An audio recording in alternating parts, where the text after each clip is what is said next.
बलदेव राजा हेबे कान्हू परिचार। जय जगन्नाथ दर्शक बंधु उत्कल भक्तिसागर चैनल रो आउ एक नुआ वीडियो को आपण मानकु स्वागत। 600 वर्ष तले पंचसखा माने कलिजुगर भविष्यत विषय रे तालपत्र पथिरे माड़िकारे अनेक भविष्यवाणी करिछन् एवं ताहा सत हेबारे लागि। दर्शक बंधु आगकू आसुची निर्वाचन तारीख मध्य घोषणा हो सारी। आसंता जून 4 तारीख रे निर्वाचन फलाफल घोषणा मध्य होई जिवो एवं दिल्ली सिंहासन रे किए आरोहण करिवे ताहा मध्य जणा पड़िबो। तो आसंतु सुनिबा मालिका प्रवचक श्रीयुक्त प्रमोद पृष्टि महोदय कौन कहउछन्ती ए विषय।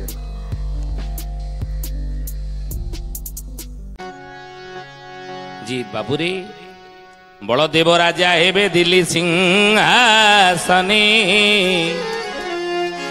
बीणा बाई नारद जे करिवे गायने। तेणु ये शुद्धि जने ज्ञानी गुणी मंडली बलदेव राजा हेबे दिल्ली सिंहासने। बलदेव जे दिल्ली सिंहासन राजा हेबे। तीन जुगरे सत्य त्रेतया द्वापर ये तीन जुगरे राजा किए ना प्रभु राजा। प्रभु तीन जुगरे राजा होइचंती, बड़ भाई राजा ही ना तीन जुगरे। द्वापर जुगरे द्वारिकार कृष्ण राजा होइथिले ना। त्रेतया जुगरे राम राजा थिले ना। तेणु ये तीन जुगरे प्रभु राजा होइचंती, किंतु कली जुगरे नुह। कली जुगरे प्रभु राजा हेबे नाही। ताले की राजा हेबे? बलदेव राजा हेबे कान्हू परिचार। बसी बसो धर्मा सभा जाजन ग्रहार। बसी बसो धर्मा सभा जाजन ग्रहार। बसी बसो धर्मा सभा जाजन ग्रहार। अच्युत महापुरुष कहउचंती राम रे तीन जुगरे प्रभु राजा थिले, किंतु कली जुगरे प्रभु राजा हेबे नाही, बड़ भाई की राजे गादी देई देबे। अर्थात बलदेव राजा हेबे कोउटी। बलदेव राजा ताले प्रभु ना कान्हू परिचार। अच्युत लेखिले कान्हू परिचार हिकी रहिबे। बसिब सुधर्मा सभा जाजनग्र ठार। सुधर्मा सभा बसिब। सुधर्मा सभा कहार? कहार सभा को सुधर्मा सभा कहा जाए हे ज्ञानी गुणी मंडली ना। इंद्रंक सभार नाम होची सुधर्मा सभा।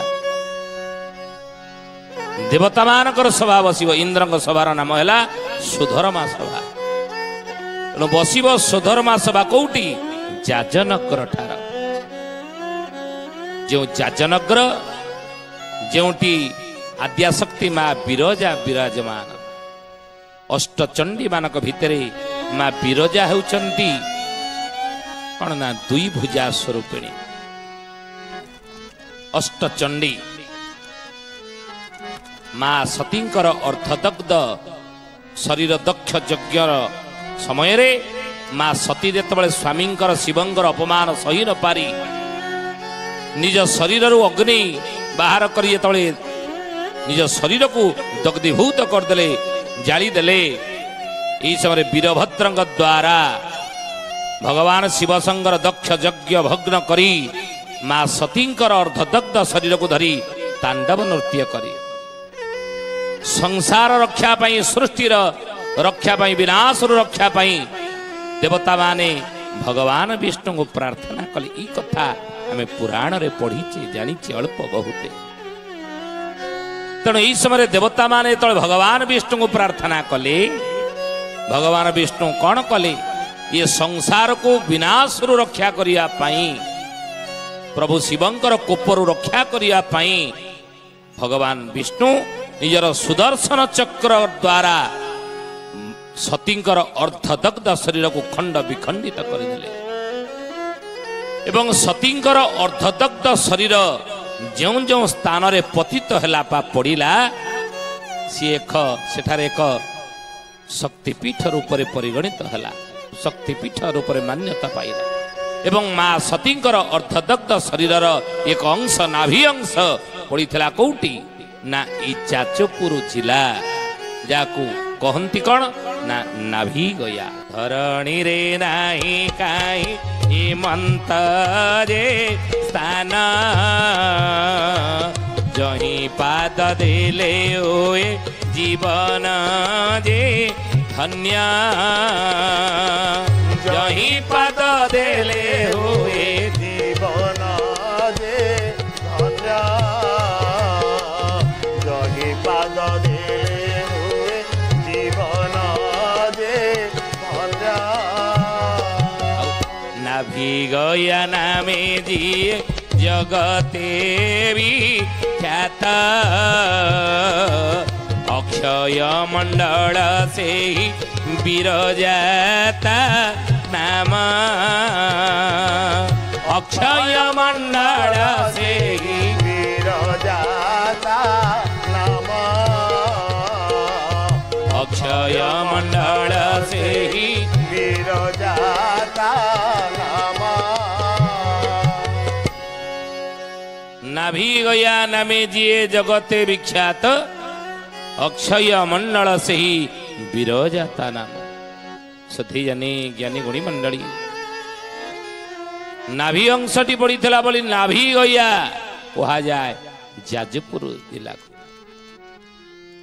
ଏବଂ ଅକ୍ଷୟ ମଣ୍ଡଳ କୁହାଯାଏ, କ୍ଷୟ ହୁଏ ନାହିଁ ପ୍ରଳୟ ଜଳରେ। ଅକ୍ଷୟ ମଣ୍ଡଳ ସେହି ବିରଜାତା ନାମ। ସାରା ଭାରତ ବର୍ଷ ଆପଣ ବୁଲିଯିବେ ହେ ସୁଧୀ ଜାନି, ସାରା ଭାରତ ବର୍ଷ ବୁଲିକି ଦେଖିବେ ଦୁଇ ଭୁଜା ଦୁର୍ଗା ମୂର୍ତ୍ତି କୋଉଠି ପାଇବେ ନାହିଁ, କିନ୍ତୁ ଗୋଟିଏ ଜାଗାରେ ଏଇ ଦୁଇ ଭୁଜା ଦୁର୍ଗା ମୂର୍ତ୍ତି ପାଇବେ। ସେ ହଉଛି କୋଉଠି ନା ମା ବିରଜା ହେଉଛନ୍ତି ଦୁଇ ଭୁଜା ସ୍ୱରୂପିଣୀ।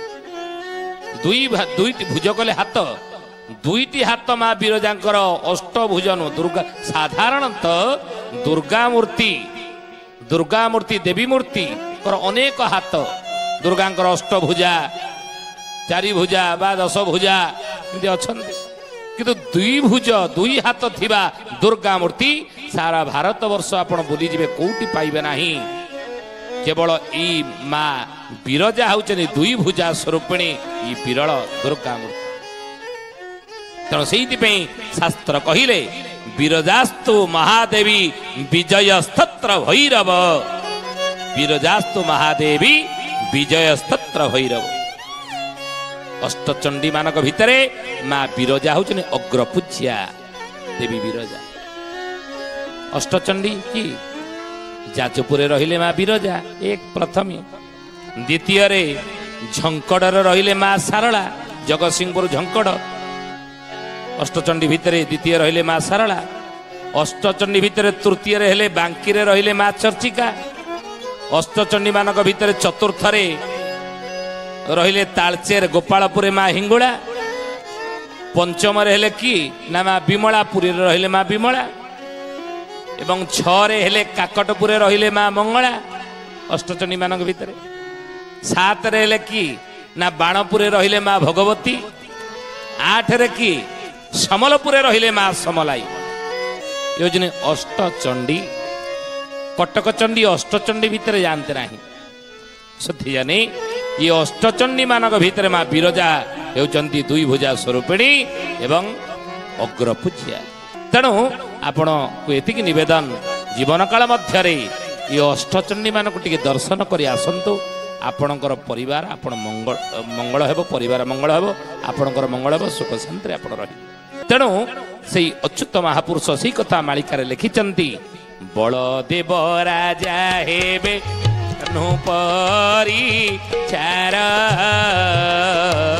बसी बसो धर्मा सभा जाजन ग्रहार बसी बसो धर्मा सभा जाजन ग्रहार बसी बसो धर्मा सभा जाजन ग्रहार ବଳଦେବ ରାଜା ହେବେ ଆଉ ବସିବ ସୁଧର୍ମା ସଭା ଯାଜନଗର ଠାରେ। ସେଇ ଯାଜନଗର ମା ବିରଜା ଯେଉଁଠି ବିଦ୍ୟମାନ ସେଇଠି ସୁଧର୍ମା ସଭା ବସିବ। ଆଉ ମହାପୁରୁଷ କହୁଛନ୍ତି ପୁଣି ସେଇ ବଳଦେବ ରାଜା ହେବେ ଦିଲ୍ଲୀ ସିଂହାସନେ ବୀଣା ବାଇ ନାରଦ ଯେ କରିବେ ଗାୟନେ ବୀଣା ବାଇ ନାରଦ ଯେ କରିବେ ଗାୟନେ ବୀଣା ବାଇ ନାରଦ ଯେ କରିବେ ଗାୟନେ।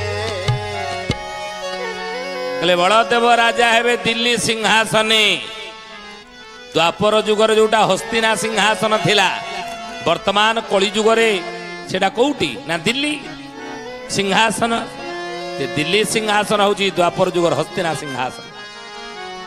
ସେଇ ଦିଲ୍ଲୀ ସିଂହାସନରେ ବଳଦେବ ଆଗକୁ ରାଜା ହେବେ। ମାଳିକାରେ ଲେଖାଯାଇଛି, ଆମେ କହୁନୁ ହେ ଜ୍ଞାନୀ ଗୁଣୀ ମଣ୍ଡଳୀ।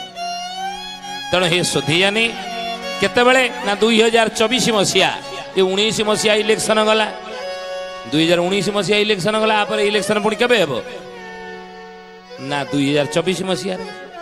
ସେ 2024 ମସିହାରେ ବଳଦେବ ରାଜା ହେଇଥିବେ ସେତେବେଳେ ଦିଲ୍ଲୀ ସିଂହାସନରେ, କାହ୍ନୁ ପରିଚାର ହେଇକି ଥିବେ। ଆଉ ସେତେବେଳେ ବିରୋଧୀ କେହି ନଥିବେ। ଧ୍ୟାନ ଦେବେ। ଅର୍ଥ କ'ଣ ବିରୋଧୀ କେହି ନଥିବେ ମାନେ ବିରୋଧୀରେ ବସିବା ପାଇଁ ସଂଖ୍ୟା ଗୋଟେ ସଂଖ୍ୟା ଅଛି ନା। ବିରୋଧରେ ରହିବା ପାଇଁ ହେଲେ ଏତିକି ସଂଖ୍ୟକ ସିଟ୍ ହାସଲ କଲେ ସେ ବିରୋଧୀରେ ରହିପାରିବେ। ତେଣୁ ବିରୋଧରେ ରହିବା ପାଇଁ ସଂଖ୍ୟା ରହିବ ନାହିଁ ଅନ୍ୟ ଦଳମାନଙ୍କର।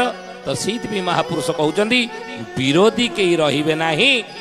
2024 ମସିହା ଇଲେକ୍ସନରେ ଯେତେବେଳେ ବଳଦେବ ଦିଲ୍ଲୀ ସିଂହାସନରେ ରାଜା ହେଇକି ବସିଥିଲେ, ସେଇଥିପାଇଁ ମହାପୁରୁଷ କହୁଛନ୍ତି ବାବୁରୀ ସେଇ ବଳଦେବ ଦିଲ୍ଲୀ ସିଂହାସନ ରାଜା ହେବେ। ସେ ମହାପୁରୁଷ ସେଇ କଥା କହିଲେ, ଶେଷରେ ଯବନ ଜାତି ନିଶୋଧନ ହେବ ଏହିଠାରେ ଜାଣା, ସ୍ୱୟଂ ବଳଦେବ ହୋଇ ଆବିର୍ଭାବ, ବିନାଶିବେ ମିଳେଛ ପଲ, ବିନାଶିବେ ମିଳେଛ ଗଣ, हे सुजने ବିନାଶିବେ ମିଳେଛ ଗଣ, ବିନାଶିବେ ମିଳେଛ ଗଣ। सुजने विनाशिबे मृत गण। बोलिए महापुरुष अच्युतानंद जी की, जय बोलिए महापुरुष अच्युतानंद जी की। जय सार अच्युत भणिले सार पद मान ठिकणा कले रे, सन बिना अंकरे रखिले सुजने रे, सन बिना अंकरे रखिले सुजने, सन बिना अंकरे रखिले। सुजने सार अच्युत भणिले सार पद मान ठिकणा कले जे, सन बिना अंकरे रखिले। बिना अंक आउ एठी न कहिकिरी साल महापुरुष लिखिना मालिकारे, अंकरे अंकरे बाबू भेदर ही थिबा, मनुष्य माने जे एहा केही न जानिबा, मनुष्य माने जे एहा केही न जानिबा, मनुष्य माने देहा केही न जानिबा।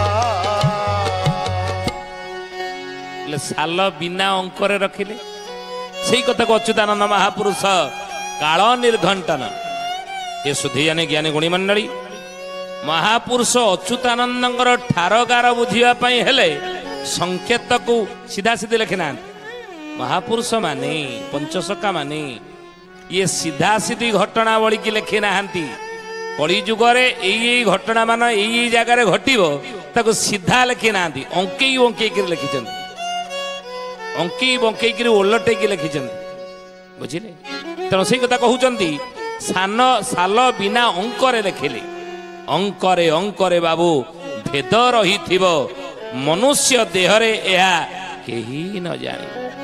ଅଙ୍କ ଗଣନା ମାଳିକାରେ କୁହାଯାଇଥିବା, ମାଳିକାରେ ଲେଖାଯାଇଥିବା, ମାଳିକାରେ ବତେଇ ଦିଆଯାଇଥିବା ଅଙ୍କ ଗଣନା ଇଏ ସାଧାରଣ ମଣିଷ ଦେହରେ କେହି ଜାଣିପାରିବେ ନାହିଁ ବୋଲି ଅଚ୍ୟୁତାନନ୍ଦ କାଳ ନିର୍ଘଣ୍ଟନରେ କହୁଛନ୍ତି। କିନ୍ତୁ ଯିଏ ମହାପୁରୁଷ ଅଚ୍ୟୁତାନନ୍ଦଙ୍କର କାଳ ନିର୍ଘଣ୍ଟନ ପୋଥିଟା ପାଇଥିବ, ଅଚ୍ୟୁତାନନ୍ଦଙ୍କର ଗ୍ରନ୍ଥାବଳୀ ଗୋଟେ ରହିଛି କାଳ ନିର୍ଘଣ୍ଟନ, ଏଇଟା ଯାହା ପାଖରେ କଳିଯୁଗରେ ଥିବ ସିଏ ସବୁ ଅଙ୍କ ଗଣନାକୁ ହିସାବ କରିପାରିବ। ତା ଦେହରେ ସବୁ ସୂତ୍ର ଦିଆଯାଇଛି, ଫର୍ମୁଲା, ଯେମିତି ମ୍ୟାଥମେଟିକ୍ସ ସଲ୍ଭ କରିବା ପାଇଁ ତାକୁ ସବୁ ତାର ଫର୍ମୁଲାକୁ ସଲ୍ଭ କରିବା ପାଇଁ ସବୁ ବହି ସବୁ ଅଛି। ସେଇଭଳି ଇଏ ଯୋଉ ମାଳିକାର ଅଙ୍କ ଗୁଡ଼ିକୁ ଜାଣିବା ପାଇଁ ହେଲେ, ତାର ସବୁ ଯୋଉ ସଂକେତକୁ ବୁଝିବା ପାଇଁ ହେଲେ, ତାର ଫର୍ମୁଲାକୁ ବୁଝିବା ପାଇଁ ହେଲେ ତାର ଗୋଟେ ପୋଥି ଅଛି ବା ଗ୍ରନ୍ଥ ଅଛି, ଶାସ୍ତ୍ର ଅଛି, ତାର ନାମ ହେଉଛି କାଳ ନିର୍ଘଣ୍ଟନ, କାଳ ନିର୍ଘଣ୍ଟ। ତେଣୁ ସେ କାଳ ନିର୍ଘଣ୍ଟ ଯାହା ପାଖରେ ଥିବ ସେ ଅଙ୍କ ଠାରଗାରକୁ ହିସାବ କରି କହିଦେବ, ମସିହା କେତେ, ମାସ କେତେ, ସମୟ କ'ଣ ସବୁ ଜାଣିଦେବ। ସେଥିପାଇଁ ବହିର ନାମ ହେଲା, ଗ୍ରନ୍ଥର ନାମ ହେଲା କାଳ ନିର୍ଘଣ୍ଟ, କାଳକୁ ନିର୍ଘଣ୍ଟ ସେଥିରେ କରାଯାଇଛି।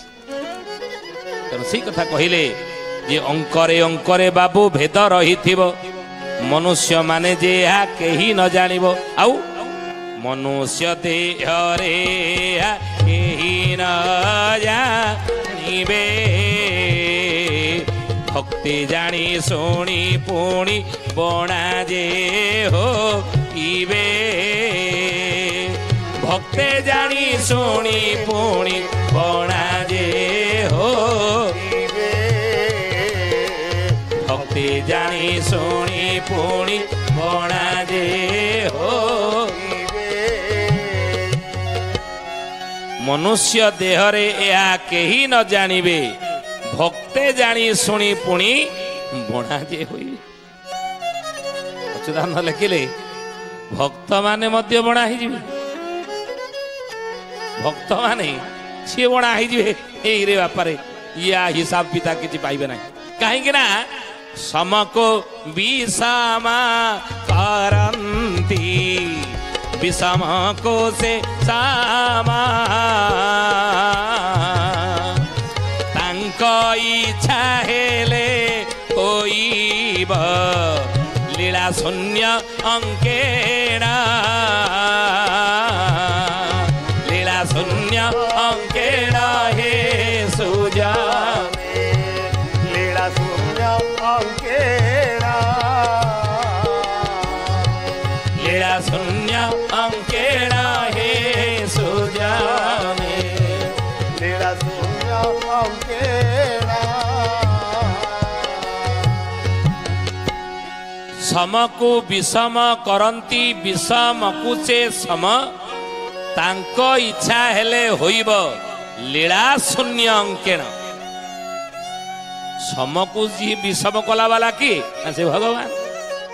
ବିଷମକୁ ସମ କଲା ବାଲା କିଏ? ନା ସେ ପ୍ରଭୁ। କିଛି ନ କରିକି ସବୁ କରିପାରିବେ ଏବଂ ସବୁ କରିକି ମଧ୍ୟ କିଛି ନ କଲା ଭଳି ନୁହେଁ। ପ୍ରଭୁ ଚାହିଁଲେ ଯେ ଗୋଟେ ଗଛ ଉପରେ ହାତୀଟାକୁ ବସେଇ ଦେଇପାରିବେ, ଚାହିଁଲେ ପଥରଟି ମଧ୍ୟ ବୁଡ଼ି ଯାଇପାରିବ, ସୋଲ ଭାସିବ। ଇଏ ଭଗବାନଙ୍କ ଇଚ୍ଛାରେ, ଭଗବାନଙ୍କ ଲୀଳାରେ ଇଏ ଘଟଣା ଗୁଡ଼ିକ ଘଟିବା ଅସମ୍ଭବ ନୁହଁ। ପ୍ରଭୁଙ୍କର ଲୀଳାରେ ଇଏ ଘଟଣା ଗୁଡ଼ିକ ଘଟିବା ଅସମ୍ଭବ ନୁହଁ। ଭାଗବତରେ ଅତି ବଡ଼ି ଜଗନ୍ନାଥ ଦାସ ସେଇ କଥା କହିଲେ, ଏ ଲୀଳା ବି ଧୃତ କଳେବର, ଦେବ ମା ନବେ ଅଗୋଚର, ରାଧେ ଗୋବିନ୍ଦ ଗୋବିନ୍ଦ ଗୋବିନ୍ଦ ପଦଗାଳୁଚି ମକରନ୍ଦ, ଦୁଷ୍ଟନି ବାରି ସନ୍ଥ ପାଡ଼ୋ, ତୁ ନାଥ ପରମ ଦୟାଳୁ, ରାଧେ ଗୋବିନ୍ଦ ଗୋବିନ୍ଦ ଗୋବିନ୍ଦ ପଦଗାଳୁଚି ମକରନ୍ଦ। ଆଉ ଆନନ୍ଦେ बोला हरि हरि हरि करिबे भवो पारी राधे गोविंद गोविंद गोविंद पदुगाळुची मकर लीला दर्शक बंधु भिडियोटी जदि आपण मानकु भलो लागिला लाइक शेयर करिवे आउ आम चैनल टी को सब्सक्राइब करिदेवे। धन्यवाद।